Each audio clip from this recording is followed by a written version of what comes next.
Good morning from the Oklahoma Insurance Department. My name is Rachel Fan, and I work in the Communications Division here at OID.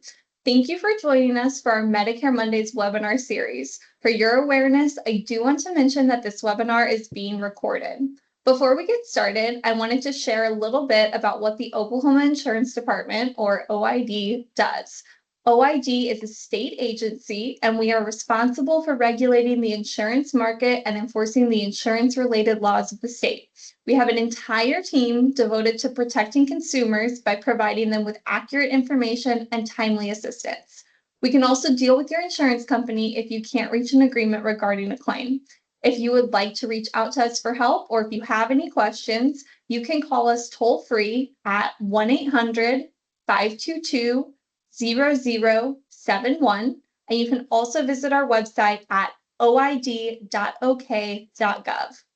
For today's webinar, you will be able to see and hear us. However, we cannot see or hear you. If you have a question, please type it in the chat.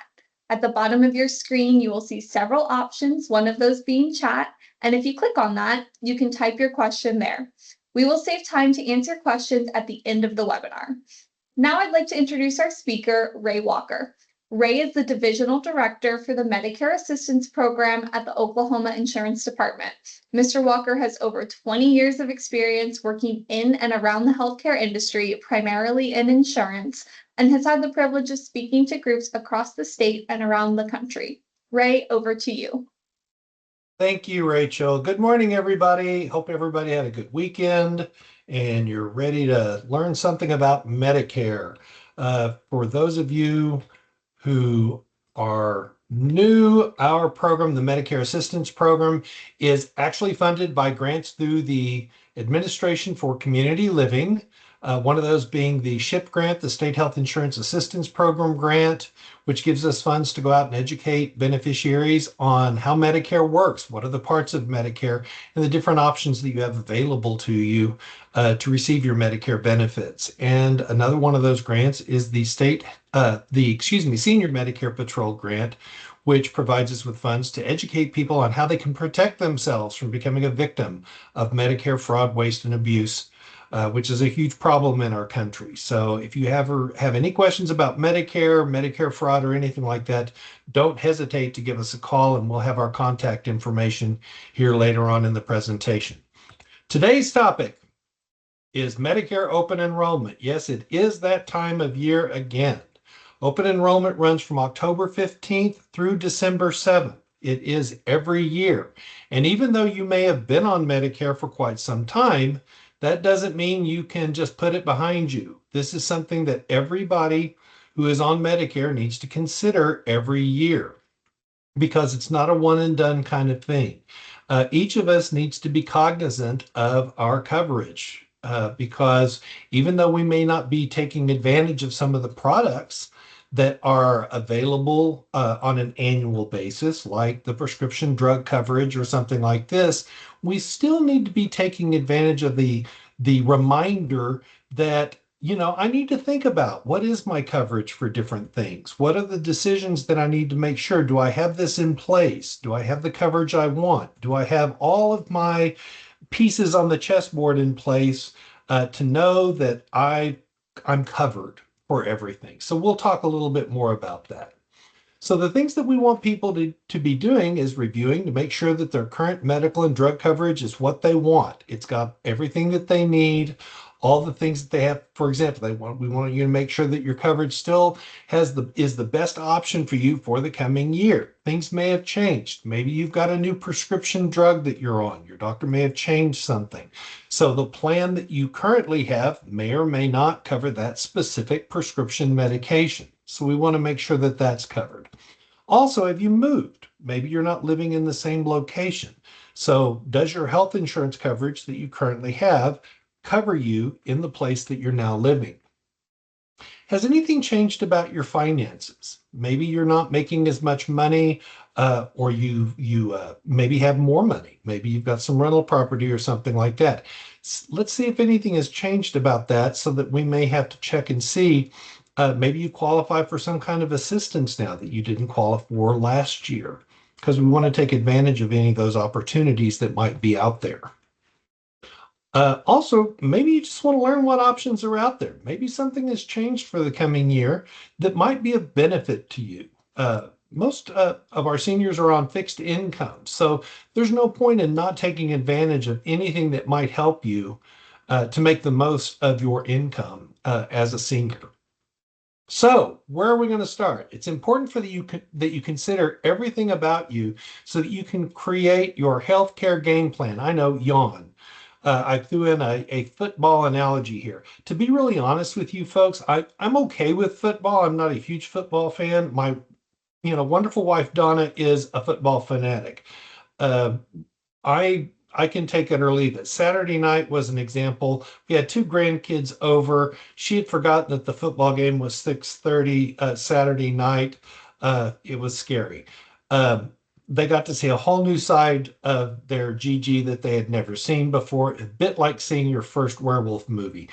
But you get the point. This is a game plan. This is something that you've got to plan ahead of time. You don't wait till you just run out on the field. You want to put your pieces in place before you ever get out there.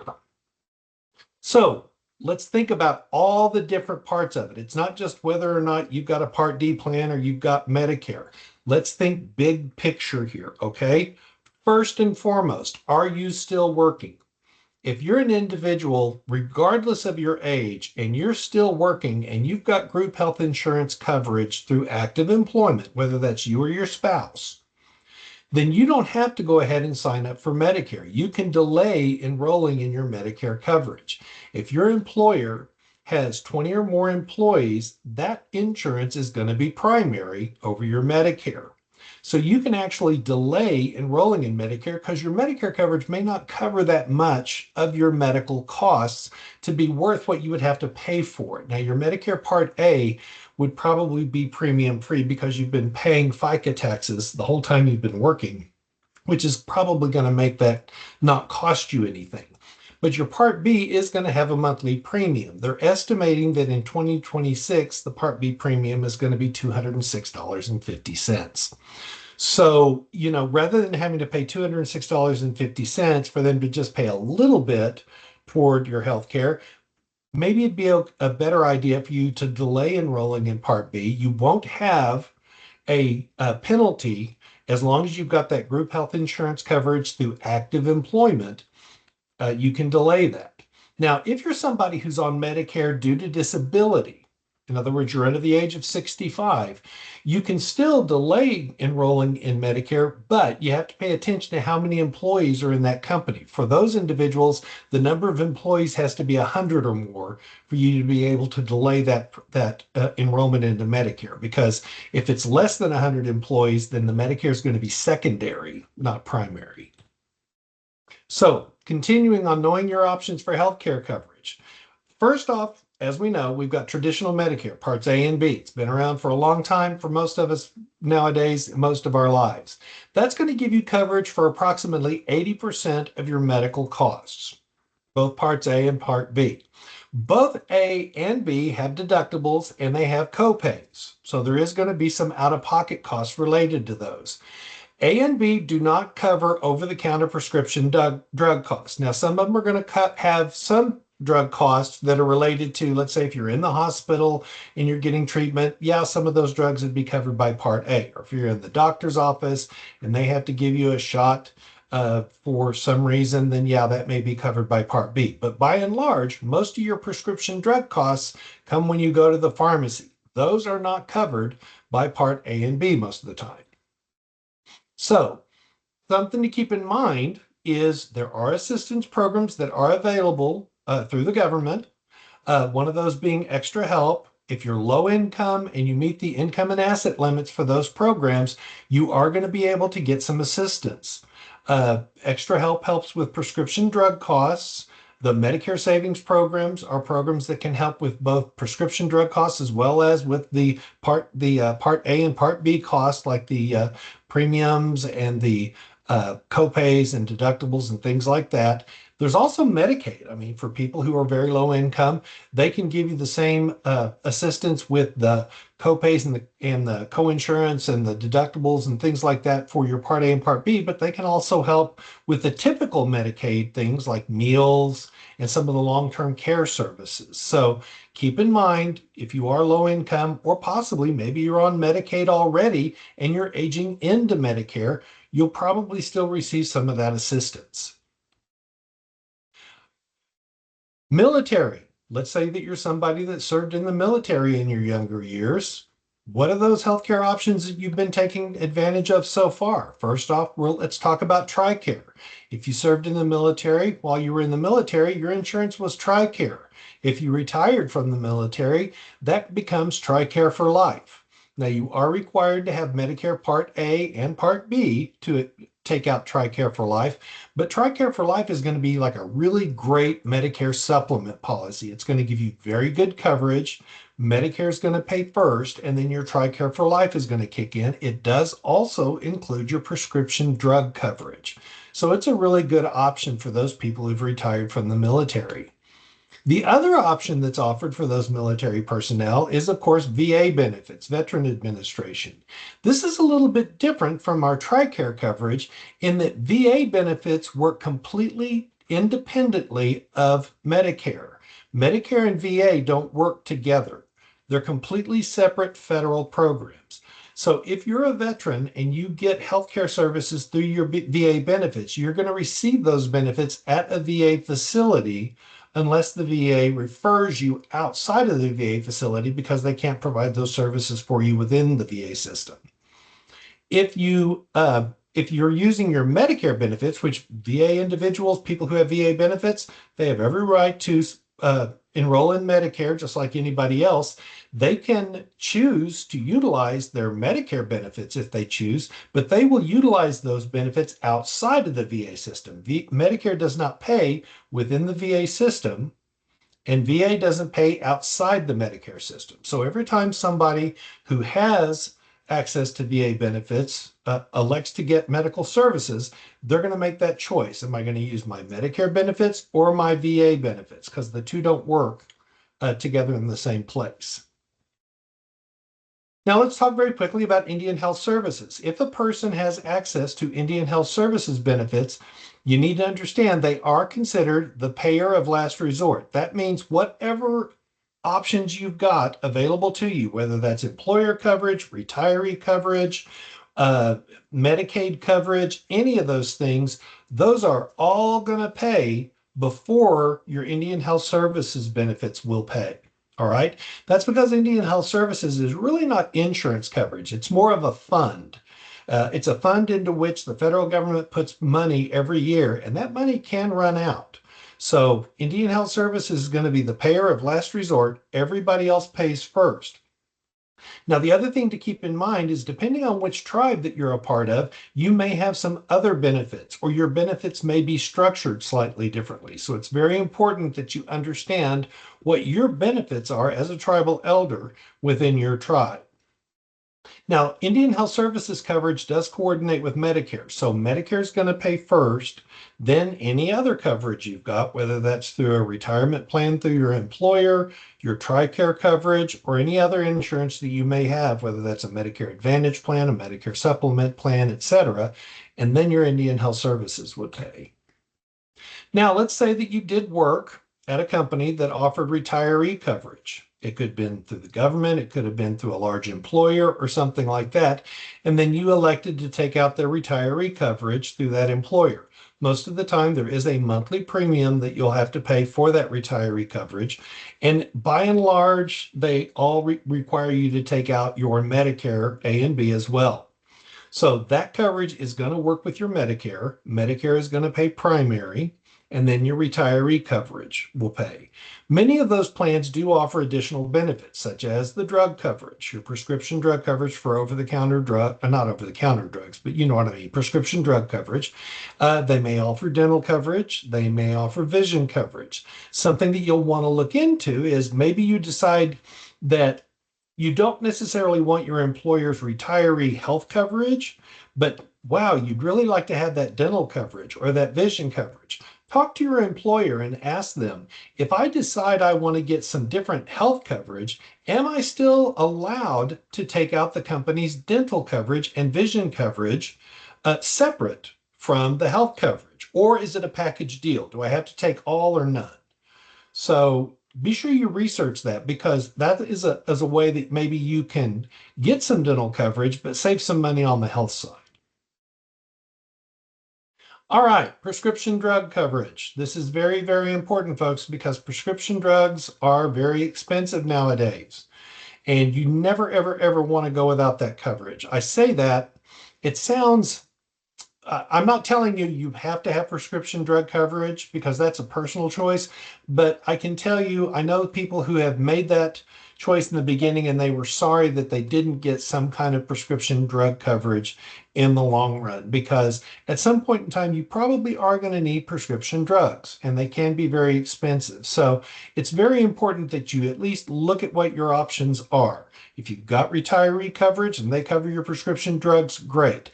If you have access to drug coverage through some other avenue like VA, TRICARE, or something like that, excellent. Now, the drug coverage that's offered through Part D, which is through CMS, that's offered by private companies that have contracted through the Centers for Medicare and Medicaid Services. In Oklahoma right now, we have 17 different plans that are available. The cheapest of those plans has a 0 monthly premium.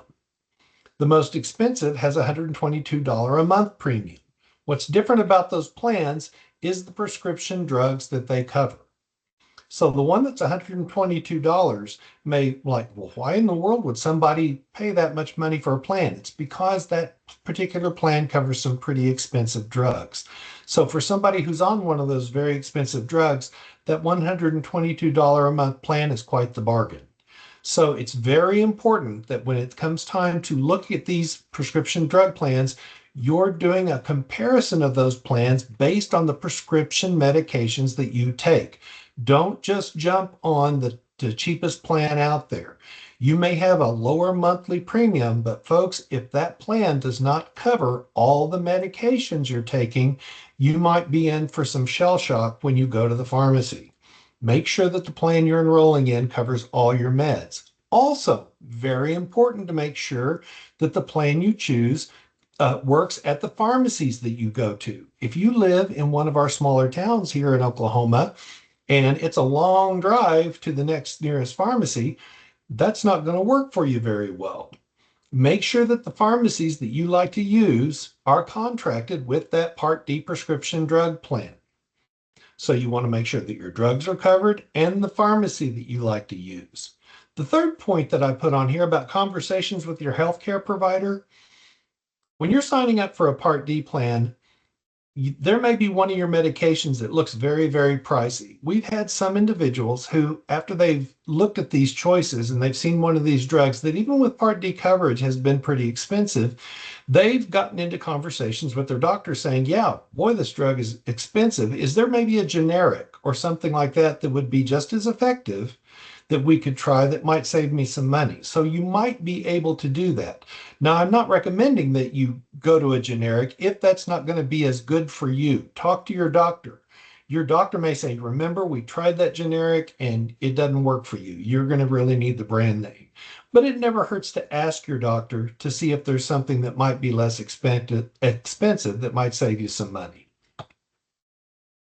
Now, please take advantage of the MAP counselors that we've got around the state. You can call us at our office, or I'm going to show you a list of agencies around the state that also have trained MAP counselors that you can contact during open enrollment that can help you review the plans that are available and help you find the best options for you.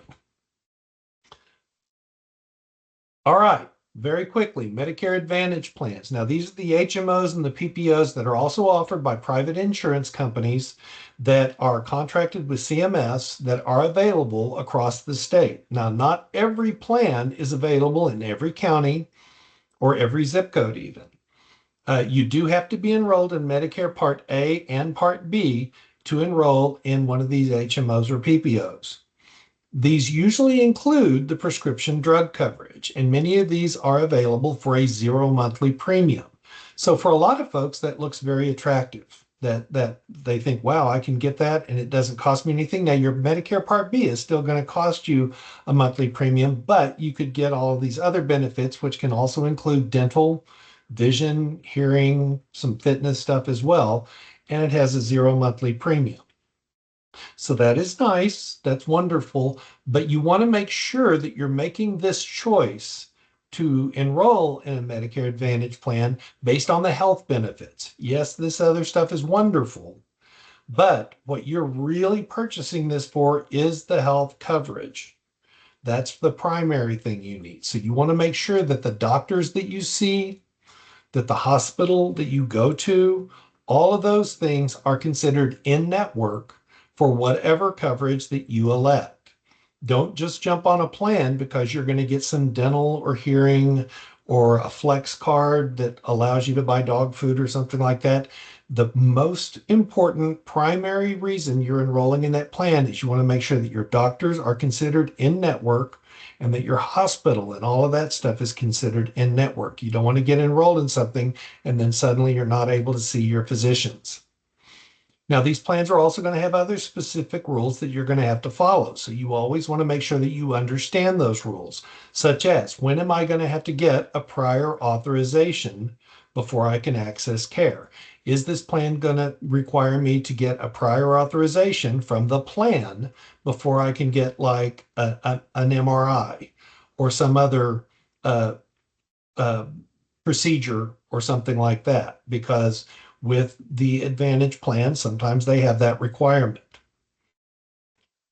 So you want to make sure you check out the plan's network, the rules, etc., before you enroll. Once you enroll, you can't just quit all of a sudden. Now you can for a little while. There is kind of a get out of jail free for a short period of time. But just be aware before you do that and you disrupt all of your other care and stuff, do your research, find out, talk to your friends that may be enrolled in the same plan. Uh, but be aware of your situation before you make a decision. Don't talk to a friend who maybe jogs 15 miles a day if you've got health problems. Uh, you're not comparing apples to apples. Make sure. Also, I suggest talk to your doctors. If your doctor feels like enrolling in that Medicare Advantage plan might be a good decision for you, then fine. If your doctor is concerned that you might have some challenges based on some upcoming procedures or something like that, then you might want to take that information to heart. So, again, it's a very individual decision. Now, as far as when you can enroll in a Medicare Advantage plan, always you can enroll when you first become eligible for Medicare, but this is one of the decisions that people can make during the Medicare open enrollment period from October 15th through December 7th, and those changes become effective October 1st. Now, the next option we're going to talk about, we talked about Part D and we talked about Medicare Advantage. Those are the ones that we mainly hear about that we primarily discuss during October 15th through December 7th during that open enrollment period. Medicare supplement insurance or the Medigap plans is the other option available to Medicare beneficiaries, but this one isn't so much tied to the Medicare open enrollment period.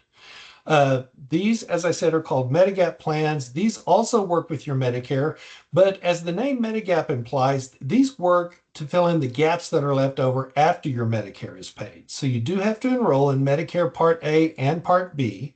They do not cover the prescription drugs, so you would have to get a separate Part D drug plan if you go the Medigap route. But depending on which of these standardized plans you enroll in, you would go to the doctor.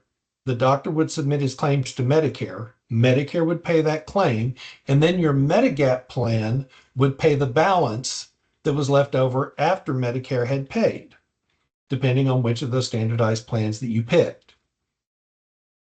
Now, your options for enrolling in a Medigap plan are different than they are for like a Medicare Advantage plan or a Part D plan.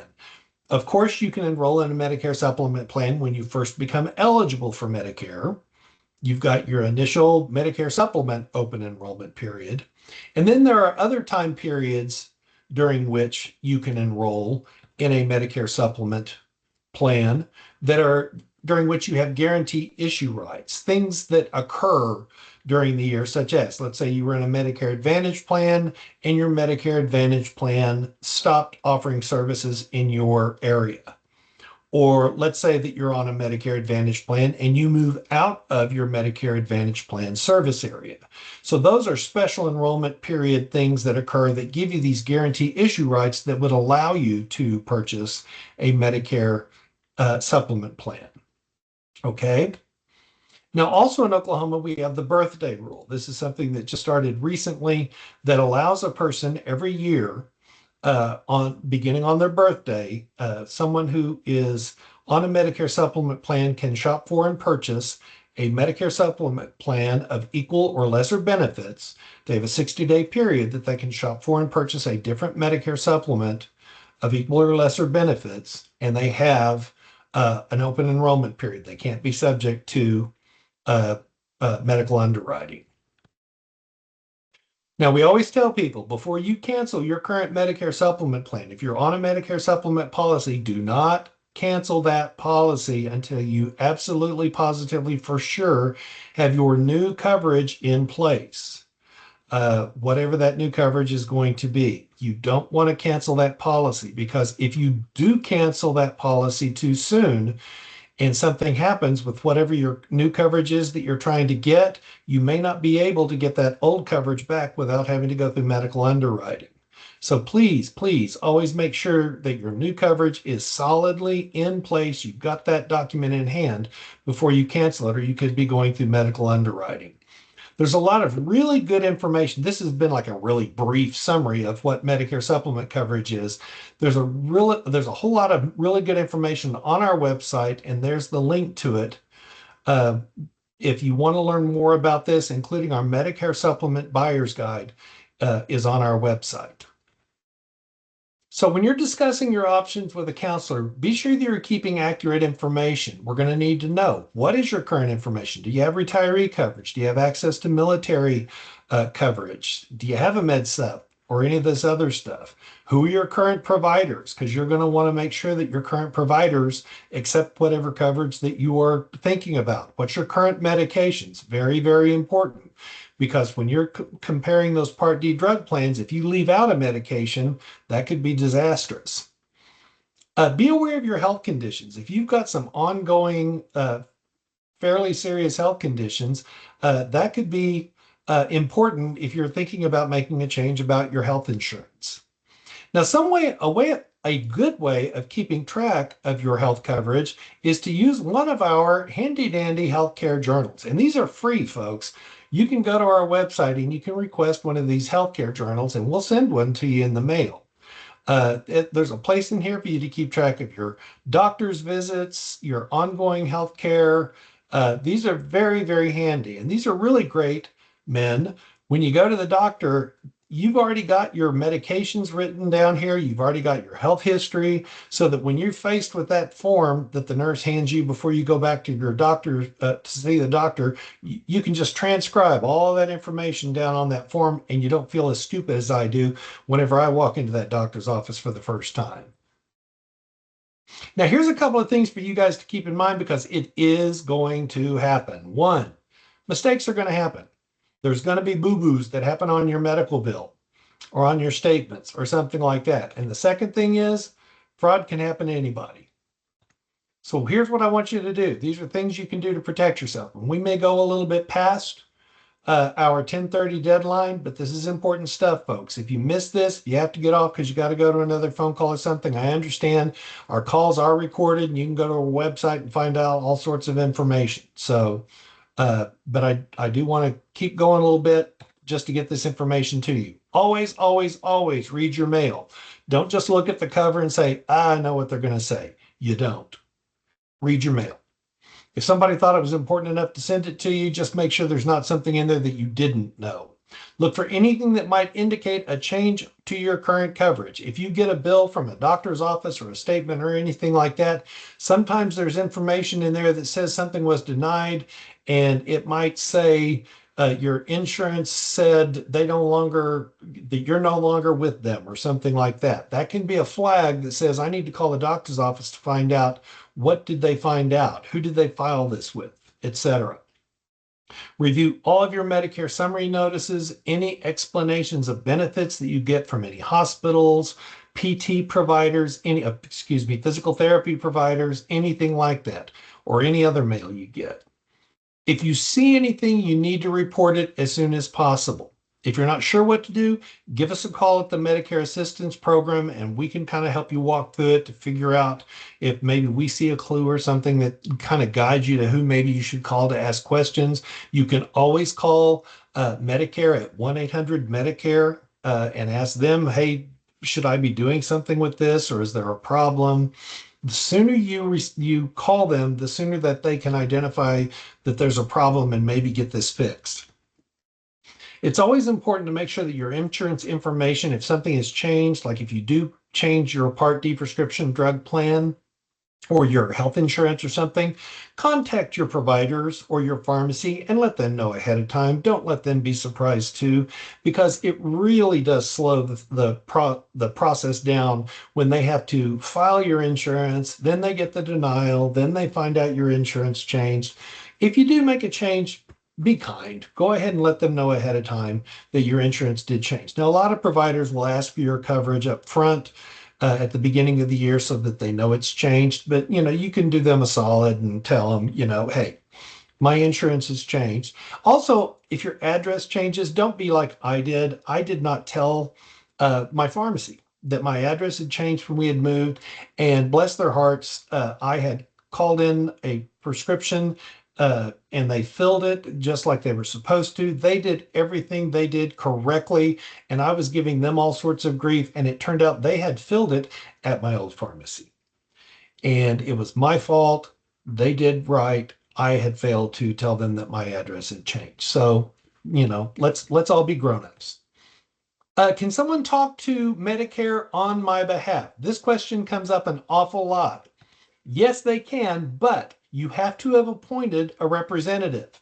There's a form. It's the CMS 1696, which is the appointment of representative. Folks, this is not something you want to wait and do when there's a problem. Do this ahead of time. Do it now. If you are in a situation, maybe you've been in a car wreck or something, and you're not able to talk on your own, or maybe you're just someone that would like to have your son or daughter or someone be able to talk to Medicare on your behalf about things like bills and all that other kind of stuff, go ahead, go online, pull down this CMS 1696 form, and fill it out and get it established with Medicare that you want your son or daughter to be able to speak on your behalf or some other caregiver. And that gives them the ability to call Medicare and speak on your behalf and talk about when there's a bill problem or something like that. You want to do it ahead of time because if something happens, they're not going to be able to talk to you. It doesn't matter if you've got power of attorney or guardianship or anything. This is the document that has to be on form. There's also a form. This is the website where you can get the CMS form. Here is the website if you want to do the same thing for Social Security. If you want someone to be able to speak to Social Security on your behalf, this is the form, the SSA 1696, that you can use for that purpose.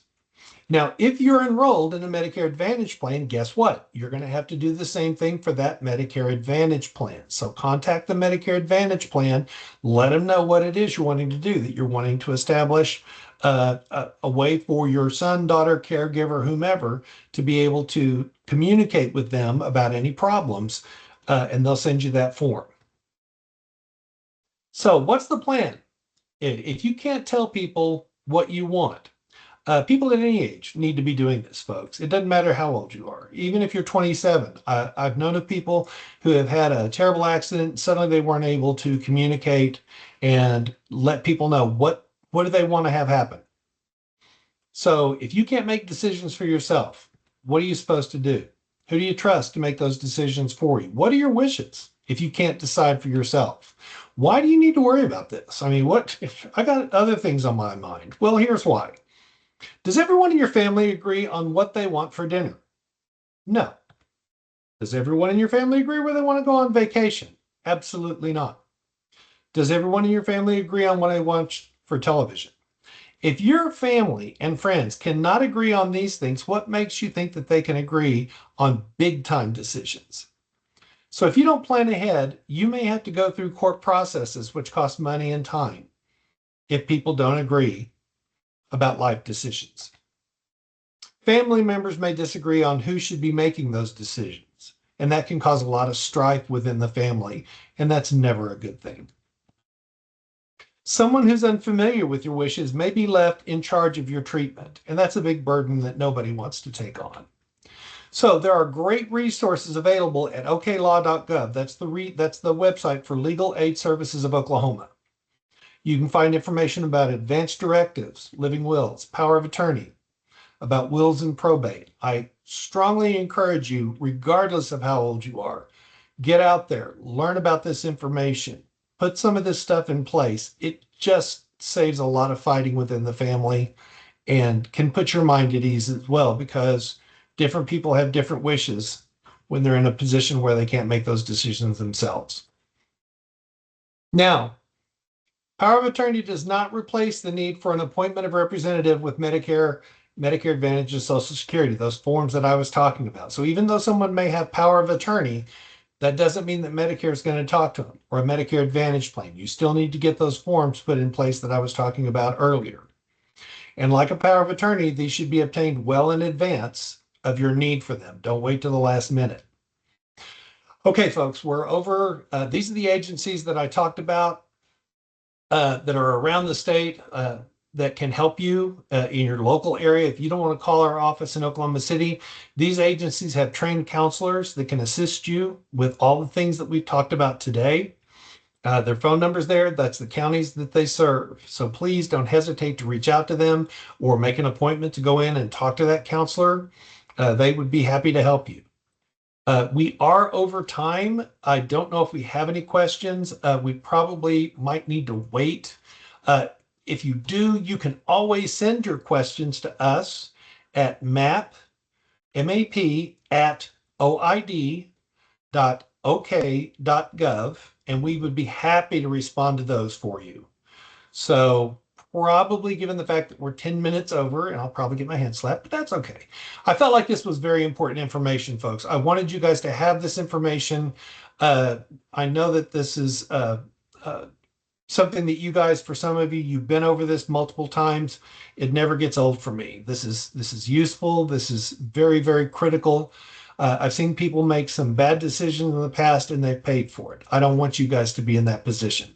Don't hesitate to reach out if you've got any questions. We would love to answer those. Hope everyone has a good open enrollment period and have a great week.